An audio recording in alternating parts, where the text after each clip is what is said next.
আজকের ভিডিওতে আমি সরল সুদ কষা থেকে কষে দেখি 2 এর 20 দাগের অঙ্কটি সমাধান করব। 20 দাগের অঙ্কে বলছে রথিনবাবু তার 2 মেয়ের প্রত্যেকের জন্য ব্যাংকে এমনভাবে টাকা জমা রাখেন যাতে প্রত্যেক মেয়ের বয়স যখন 18 বছর হবে তখন প্রত্যেক মেয়ে 1,20,000 টাকা করে পাবে। ব্যাংকের বার্ষিক সরল সুদের হার যদি 10% হয় এবং মেয়েদের বর্তমান বয়স 13 বছর ও 8 বছর হলে তিনি প্রত্যেক মেয়ের জন্য ব্যাংকে কত টাকা রেখেছিলেন। সরল সুদের হারটা দেয়া আছে 10% আর 2 মেয়ের ক্ষেত্রে সুদ আসল দেয়া আছে 1,20,000 টাকা। তাহলে ধরি বড় মেয়ের জন্য x টাকা, দেখো বড় মেয়ের বয়স যখন 13 বছর তাহলে 18 বছর হওয়ার জন্য 5 বছর বাকি থাকছে। তাহলে বড় মেয়ের জন্য x টাকা 5 বছর ব্যাংকে জমা ছিল এবং ছোট মেয়ের বয়স যেহেতু 8 বছর তাই 8-এর সঙ্গে 18 তুলনা করলে পাবো 10 বছর এবং ছোট মেয়ের জন্য y টাকা 10 বছর ব্যাংকে জমা ছিল বা রাখা ছিল। আর প্রতি ক্ষেত্রে সুদ আসল কত? প্রতি ক্ষেত্রে সুদ আসল 1,20,000 টাকা। এবার আসি প্রথম ক্ষেত্রে কি হবে? আসল x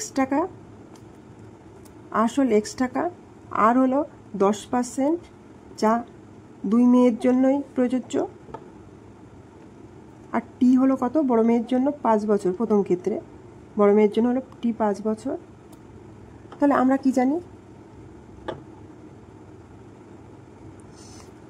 আমরা জানি I = P/T / 100। তাহলে P এর মানটা এখানে কত? x, আর হলো 10, T হলো 5, আর হলো নিচে 100, 0 0 কাটা, 5 2 10। তাহলে এখান থেকে কি হচ্ছে? এখান থেকে পাচ্ছি x/2 টাকা।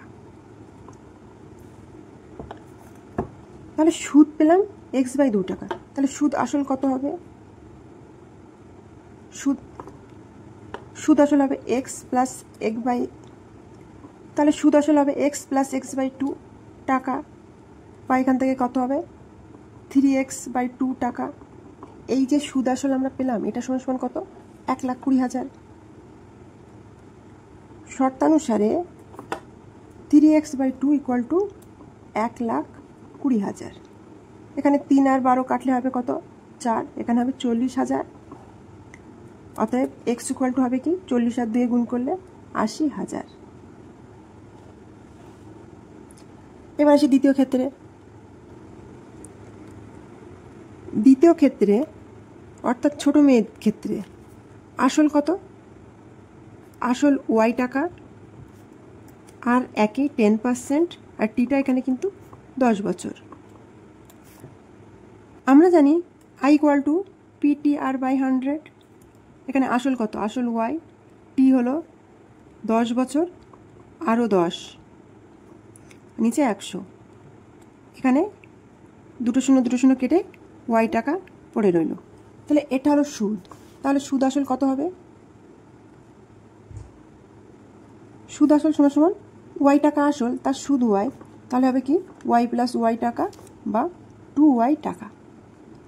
এই যে আমরা সুদ আসল পেলাম এটার মানই অঙ্কে দেওয়া আছে কত? 1,20,000। শর্তানুসারে 2y = 1,20,000।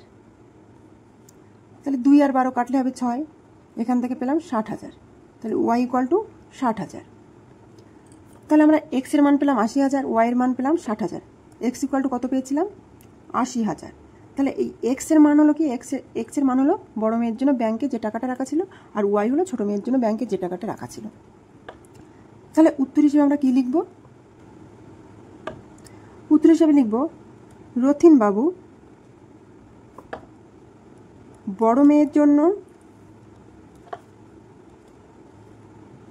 ব্যাংকে 80,000 টাকা এবং ছোট মেয়ের জন্য 60,000 টাকা জমা রেখেছিলেন।